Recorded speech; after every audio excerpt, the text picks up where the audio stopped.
Christian Parenting.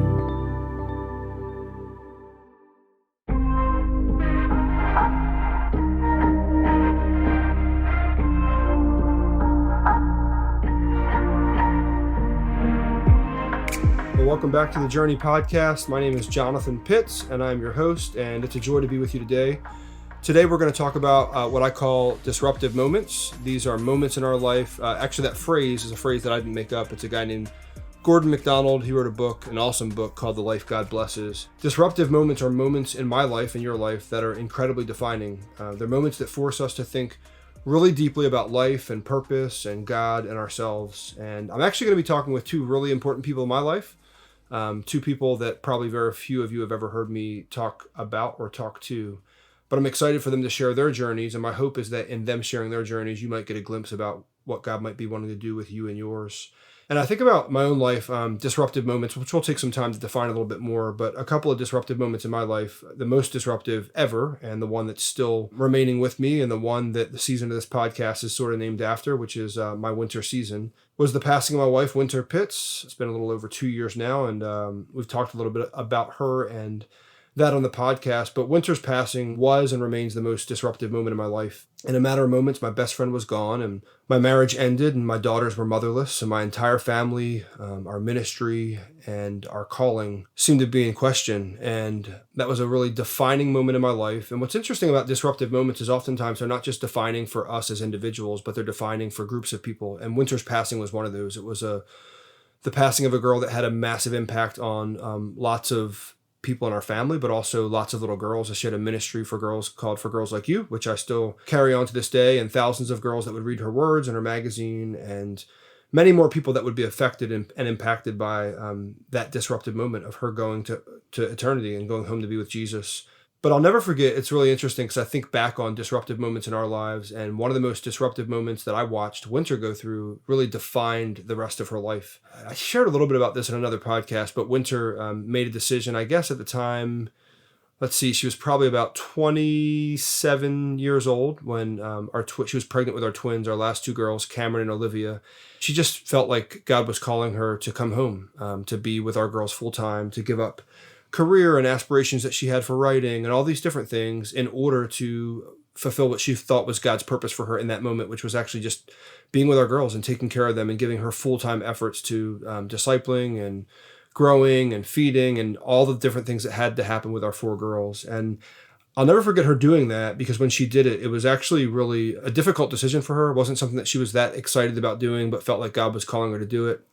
And so she came home, and I would say probably the first 6 months of that was really difficult. And it was like basically her feeling like she's giving up her entire life. Her career seemed to be over, and it felt like she was giving up, at least for a long season, a part of herself. Not just a job or just a career, but really a part of herself. But it would actually be in that moment, she actually one evening would go into her closet, and she'd take out a notepad and write a scripture on it, Psalm 37:4, which is, "Delight yourself in the Lord, and he will give you the desires of your heart." And she wrote that scripture down, and she began committing that verse really to memory and would just recite it over and over again. And when she would feel lonely and when she would feel like she had given up her life, she would remind herself of God's truth, which is delight yourself in the Lord, and he'll give you the desires of your heart. She was going to delight herself in the very thing that he put in front of her, namely her daughters, Alina, Caitlin, Cameron, and Olivia, trusting that God would give her delight. It would probably be a little more than 6 more months or more than that even before she would discover, in applying herself to her girls and giving her life to her girls, that God had a ministry for her. And her whole ministry, For Girls Like You, would be launched off of a desire to just be present with our girls and to help understand what their needs were. She discovered the need for writing for girls and all that. And so it was just really beautiful. So Psalms 37:4, that moment of coming home and then the moment of finding and committing that verse to memory was a really disruptive moment for her life. I guess coming home was the disruptive moment. And then what she did with that disruptive moment was really defined the rest of her life. And that would be another 7 or 8 years that she would have applying, creating this magazine, publishing books, and doing a lot of different things that were really impactful. So I don't know, that's a disruptive moment in her life that I watched and was blessed by. And what's interesting is if you invert that scripture, I guess it's invert, Psalm 37:4 was her verse, but Psalms 34:7 is mine. And that is, the angel of the Lord encamps around those who fear him, and he rescues them. And into the disruptive moment that I had, which was Wynter's passing, that verse would come alive to me. The angel of the Lord encamps around those who fear him, and he rescues them. And that was a defining moment for me, because what was neat is that verse came alive because I saw the angel of the Lord surrounding me through all these different people that God would send my way. And two of those people are with me right now. And they happen to be two of my three sisters, Carmen Pitts and Leigh-Anna Pitts. Carmen and Leigh-Anna, welcome to the podcast. Thank you for having us. Thanks for having me. Is this your first podcast? I think so, yes. Okay. I did a podcast with my mom and my dad, which you may have heard, and it was their first podcast as well. So don't be nervous. By the way, this is my first as well.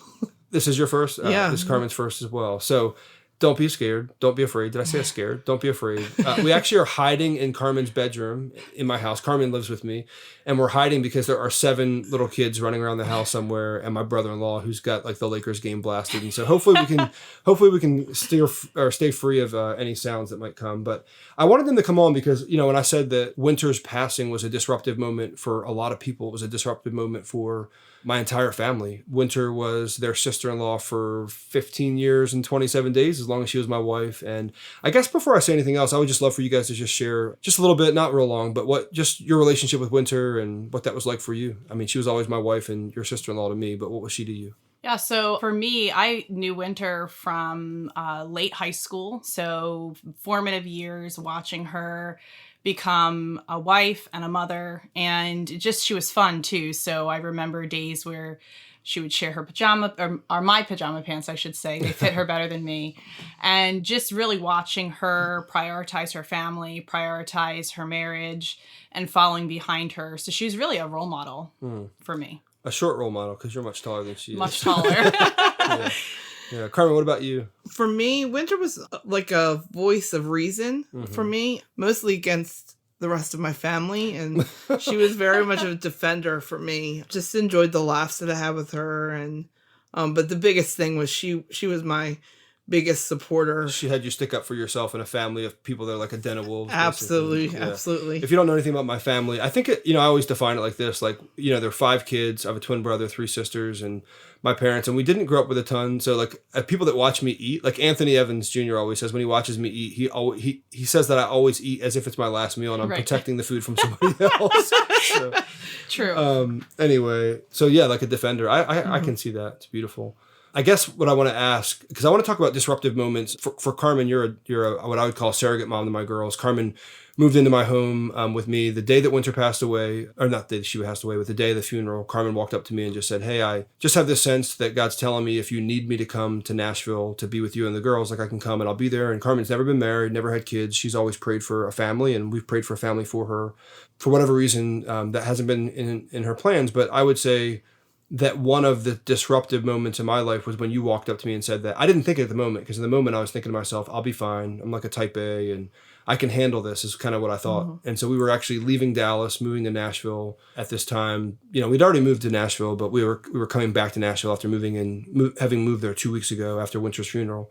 And so I came back and I just told Carmen, I think we'll be good. And it was probably 2 or 3 weeks later that I would call her and just say, "Hey, is that offer still on the table?" Because I'd burn a chicken and the girls were laughing at me and I was crying. And she's like, "Yep, I'll be there." And less than 3 weeks later, Labor Day weekend of that same year, 2018, Carmen came with like 3 suitcases and some kitchenware. What's the kitchenware that you have? What's it called? Fiestaware. Fiestaware. She loves Fiestaware. So she came with that. And I guess, Carmen, that was a disruptive moment for you. Just talk a little bit about what that was like for you, like what was going through your mind and how did you experience that? So I was actually experiencing the disruption before that actually happened. I remember being very unsettled in my work, unsettled in the volunteer work that I was doing at church. And even where I was living, because I was living on my own at the time, I felt like God was saying there was something new coming, but I didn't know what that was. And I was just very unsettled.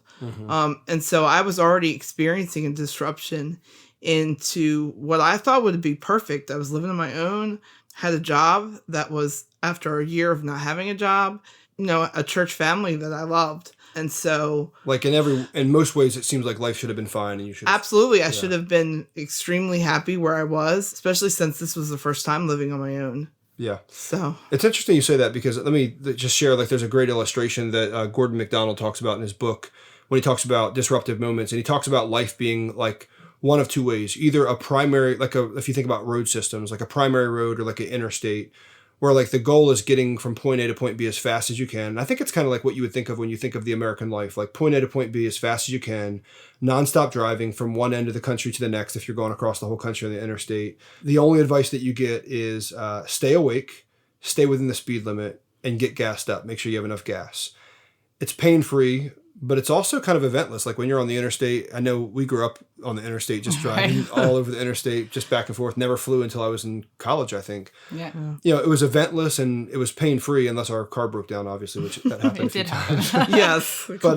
But he defines disruptive moments as being more like secondary roads or back roads, or call it mountain roads, where there's a greater fascination in that. You know, with the primary roads, you're trying to get from point A to B as fast as possible. But when you take these secondary roads, you're typically looking for, you're looking for views. There's winding roads. You're coming across towns and villages, and you're sort of avoiding the interstate, and you see a bunch of the countryside. And it takes more time, and you have to be more cautious, but you see things that you wouldn't otherwise. Secondary roads, as Gordon MacDonald would say, is they don't promise unhindered passage. I love that phrase. They don't promise unhindered passage. And sometimes those roads are poorly maintained. It can be a bumpy ride. I love how he says in the book, he says, in all of those towns that you go through on secondary roads, there'll be one police officer with a radar gun ready to take revenue from you. He's just looking for revenue. He's looking for money. And it's slow going traffic, and you have a limited ability to determine your arrival time because of the disruptions on the way that you don't know are going to come.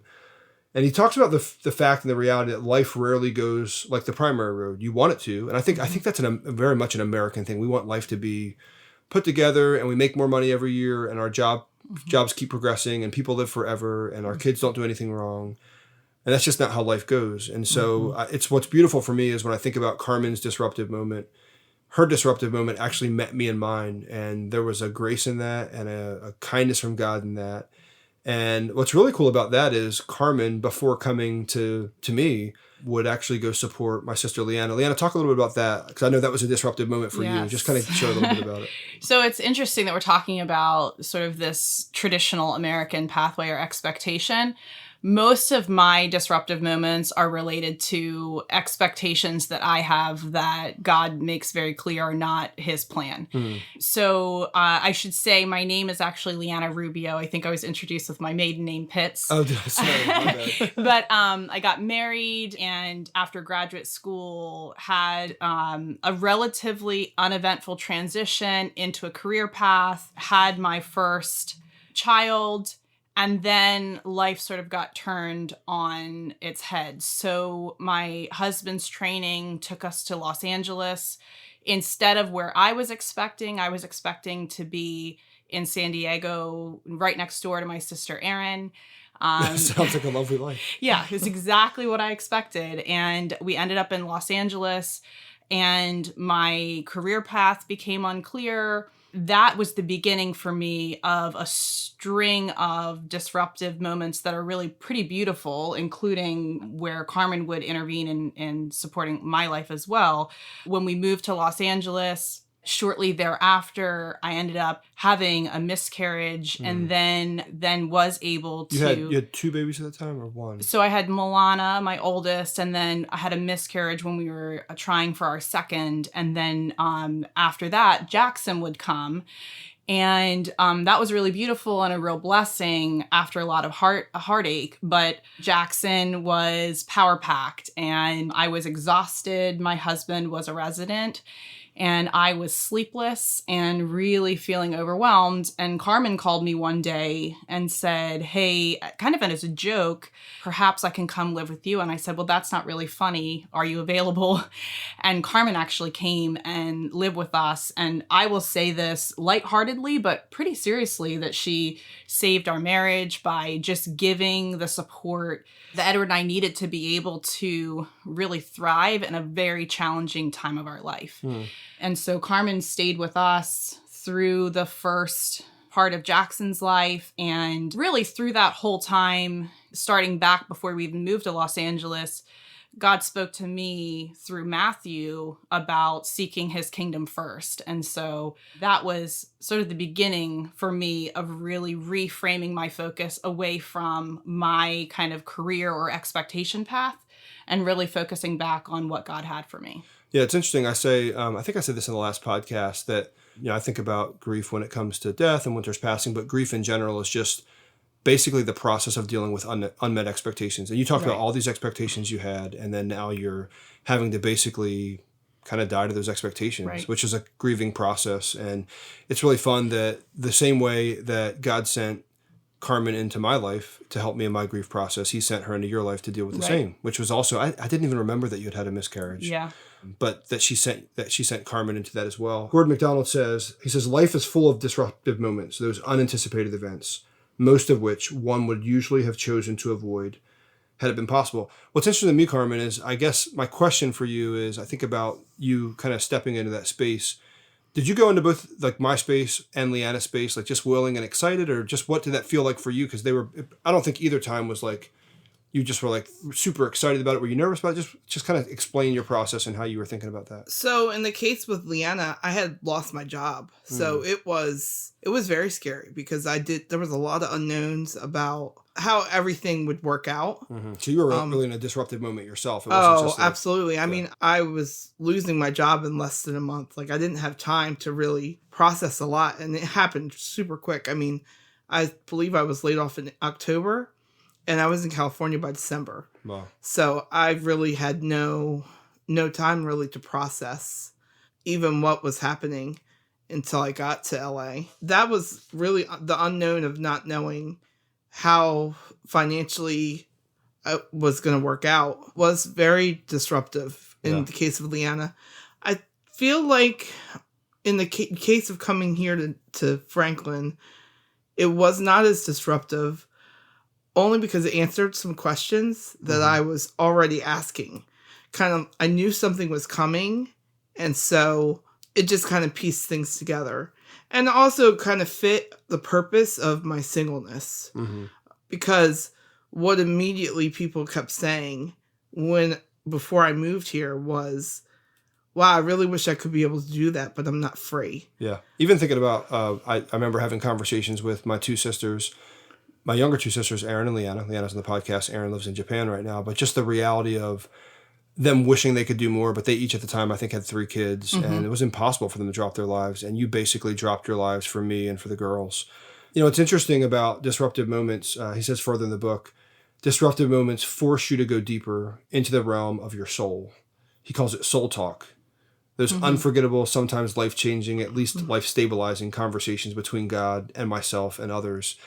And I'll speak for myself just when I think about, Wynter's passing. That took me deeper into a dependence on God than I'd ever experienced in my life, mainly because I had nothing else. Like I normally have been a guy that's pretty self-sufficient and feels like I can get stuff done. I can make enough money and I can, I don't need that much sleep, and I can just get the thing done. And this was a moment where I couldn't do anything. And so that verse, Psalm 37:4, the angel of the Lord encamps around those who fear him and he rescues them, became really real to me. And the only thing I could actually do was soul talk. Like I remember being in my room, having less energy than I've ever had in my life. And the energy I had, I could only expend really worshiping God, praying, oftentimes just being quiet before him and just asking him what he's doing.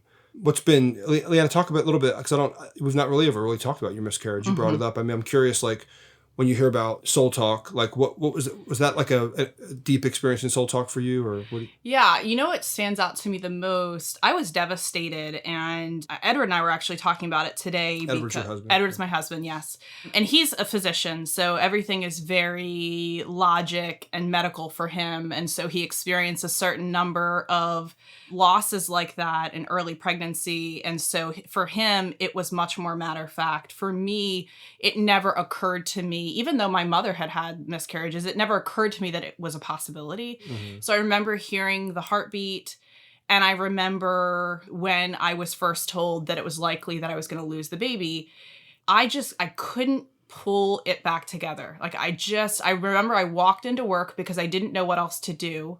Somebody rescued me. She really was an angel of the Lord that day. She got me through, and I had to put one foot in front of the other because I was a mother of one already. Mm-hmm. But I remember going to church on Sunday, and I don't think anybody really knew because it was relatively dark, but I would just cry and release all of my emotions on Sunday morning And it was, even though it was painful, it was healing for me to come before the Lord and to grieve in that way. Over time, it definitely became something that God kind of mended back up. But it was very much a heavy grieving process for me. It felt lonely because living with somebody who saw it in a different light was very challenging for me because I just felt very alone in my grieving. And so to know that I could kind of lay it bare before the Lord and have him just, he had to deal with it. There was nothing I could do. Yeah. So he really did send his angels to rescue me at that time because there was nothing more that could fix it. Yeah, it's like soul talk comes when we're so desperate for God that we literally have nothing else. I mean, I think about my grief process and literally like the only thing I knew to do was to worship. Mm-hmm. And the only thing that could actually settle me was to worship. And then in worshiping, I could kind of get, I think, stable enough to then talk to God. There's a woman I've been kind of talking through Instagram, lost her husband, has 4 kids. And she said to me in this statement, like almost like has this sense, like almost like maybe guilt, like that she can't even read her Bible. And I remember being in that place where I couldn't read my Bible, but I'm grateful for, I guess, maybe other smaller disruptive moments in my life where I've been seeking God and just seeking him in general, like in his word, because in the moment where I was the most disrupted, I couldn't read a thing. Like I couldn't go to scripture and find any solace in that. But what I could find solace in is the fact that he was already he already had a grip on my soul, was already deep with him. He says in the book, I'm loving this book. I just keep reading his quotes because they're so good. But he says, where a disruptive moment leads is anyone's guess, but is nevertheless a time, perhaps unlike any other, when one is more apt to move into communion with God and be receptive to the most searing truths about self and the world. Carmen, you talked a little bit about just your insecurities when it came to like, you lost your job before going with Leigh-Anna, and then you came here, and you've talked a little bit about those with me of being kind of dependent on me. Like what has God done as you've been living with me? And in some ways it's so funny because you always act like you're dependent on me because I'm kind of, I'm working and you're, mostly home and taking care of the girls, or, just, I've jokingly called you my helpmate because you've been that to me. But I know for you, it's sometimes been hard to feel like you're dependent on me. And what happens if my life changes or something like that? Like, what has that forced you to do in your own quiet time with God? Or what's your soul talk been like wrestling through that? Yeah, so that's been something that has been huge because I have had to continue to come back to the place of God in the past, he's already shown me that he is faithful. Mm-hmm. And so when I want to move forward and look ahead or look to the past, God's really just directed me to say, Carmen, God has shown you already that he's faithful. And I have to just keep coming back to those moments where he's proven himself already to me. Yeah. Because he's done it. I mean, after I left LA and moved back to New Jersey, I had a whole 6 to 8 months where I couldn't find a job in my master's level position that I thought for sure I was going to be able to find a job immediately. And so God had me in that whole journey where I literally was living off of the manna that he gave me. Mm-hmm. So I have to remind myself that he did that. And I believe that he really did that strategically because he knew where I was going to be. Mm-hmm. A year later, I have to just keep coming back to him as the source of all things because this is where he's led me. There's no doubt on that. And so if this is where he's led me, then he's going to provide for me regardless of anything that changes. He is the steady, he is the consistent one. And so I just have to keep coming back to that place. Yeah. Yeah. Now, I have 4 pretty active, opinionated girls that you came in. It's really beautiful because Carmen came in as Aunt Cece. That's how my girls knew her. And I would say it was probably within, I guess I think it was Easter. So almost a year, well, probably 9 months or so. I remember them calling you Cece, just referring to you affectionately as Cece. And something just changed in them about the position that you had in their lives versus like this distant aunt to now being like this really endeared surrogate mom. And so what was it like entering their space? I mean, that was a disruption in and of itself, like just getting 4 different girls, 4 different personalities. Just talk about that a little bit. I just imagine there's a lot of probably step parents that might be listening or parents that have, married in as married widows or widowers or whatever. And I'm sure they've kind of experienced that disruption. But what was that like for you to kind of experience that, especially coming in as like somebody just wanting to help. But yeah, I think that was definitely the most disruptive, is being able to find the balance of, oh, okay, I have to be a little tighter here and a little looser here, and kind of being able to navigate that. I remember my pastor, before I moved here, said that God was entrusting me with their hearts. Something about that just kind of really allowed me to see that I have to be gentle with what God's entrusted. And so there are times when that can be fearful, but I'm trusting God that he helps me to know what tool to use at what time. That's important to know when it's good to go a little lighter, when it's good to go a little harder. And it sounds silly, but for me, it just kind of finding the balance sometimes, because it was definitely a bit of a shock, for girls, but it was good. It's interesting because he says in the book, disruptive moments force us to look behind our external lives, beyond the shell of our humanity, and look deep within for explanations, stabilizing assistance, significance, truth, and wisdom.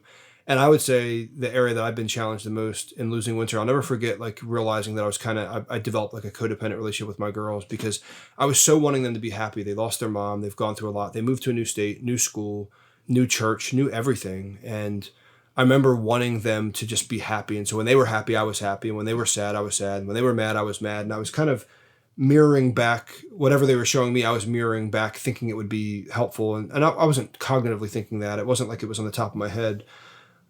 But it would be in that space that I would be forced. He talks about being forced to look internal in your soul. And I was forced to look for truth there. And I think about the only way I could pull myself out of the pit of just being in my girls, all in their emotions, was looking for the truth of God's word that was above and beyond where their emotions were, and looking for wisdom beyond what I could conjure up on my own, and looking for stabilizing assistance from God. And what's interesting is we often like to self-medicate, and we like to self-medicate because it allows us. I love in the book, he gives this illustration about a sailboat, and how a sailboat, on the outside can look really pretty, but every sailboat, in the bottom of that sailboat, has a massive weight, and that weight makes sure the sailboat never capsizes. So when a big storm comes, it's always that heavy weight keeps the sailboat anchored to the bottom of the boat anchored to the ocean, so it never tips or never capsizes. And sailboats are the most stable boats that are out there.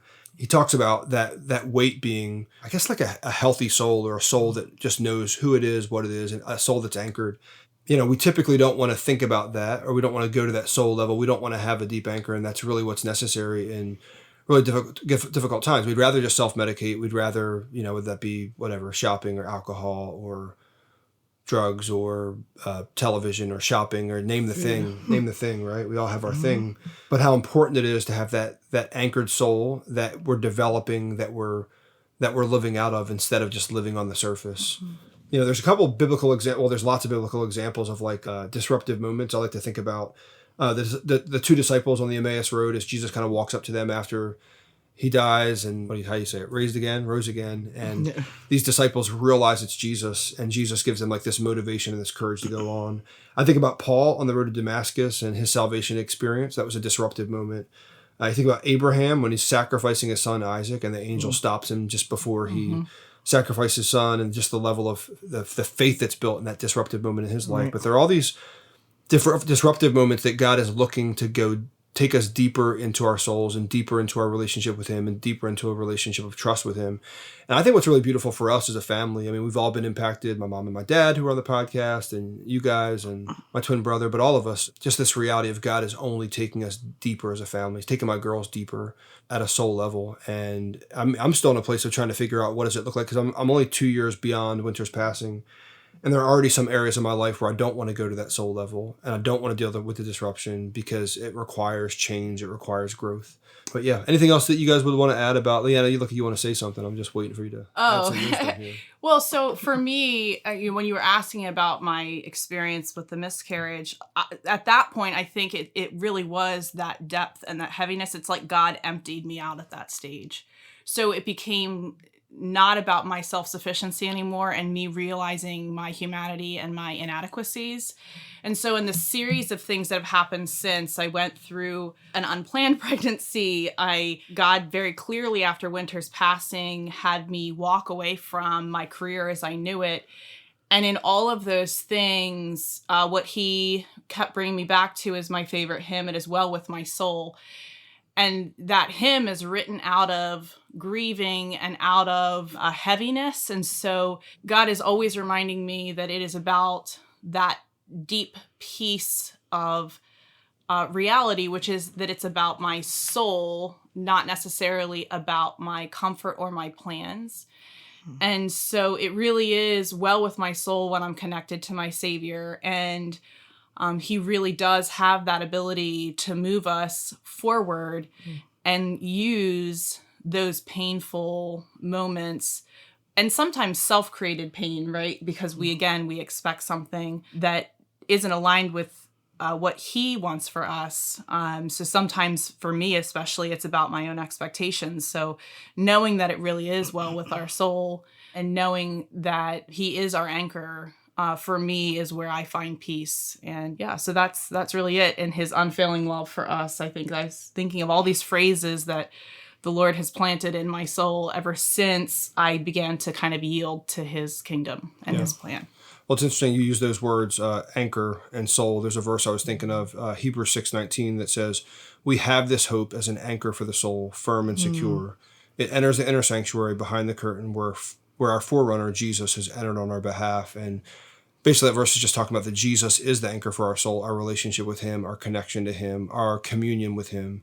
The more painful the scenario, the more difficult the circumstance, when we have Jesus as the anchor for our soul knows where it can sit and rest and find hope. And so I don't know what the disruptive moment might be for you today. My hope is that you're actually, as you're listening, thinking of one. Maybe you're walking through one right now. Maybe it's a disruptive moment in your marriage, or maybe it's a miscarriage, or maybe it is the loss of a loved one, or maybe it is a wayward child, or whatever that might be. There's so many different disruptive moments. And I was actually talking to my girls just a few days ago about the reality that life just continues to change. Like, they had a massive change in their lives with the loss of Wynter, and the only thing I can promise them is that it's going to keep changing. There's going to be more and more disruptive moments, and the reality is that the only way we're going to get through those is with Jesus, and the only way we're going to get through those is when our souls are anchored in him. But the beautiful thing is, when our souls are anchored in him, that journey, that experience can actually be quite pleasant, just like those secondary roads that we talked about, just like those mountaintop experiences. Like, you don't get the mountaintop experiences, typically on the freeway. You get those mountaintop experiences on those back roads, and the most beautiful sights you'll see, you typically have to hike into or boat out to, or, just take the journey. And so, I don't know, my hope for you today is that as you listen, maybe you're finding some hope for your journey, and just having a sense that God wants to commune with you and wants to show you how the disruptive moment that you're walking through right now is actually for your good and for your benefit. It's been really good being with you today. Carmen, Leigh-Anna, thank you guys so much for being on. Thanks for having me. Just fun being with family. Hopefully we didn't make too many noises as we were doing this. So fun being together. But anyway, God bless you guys. Thank you for joining the podcast. We'll see you next time.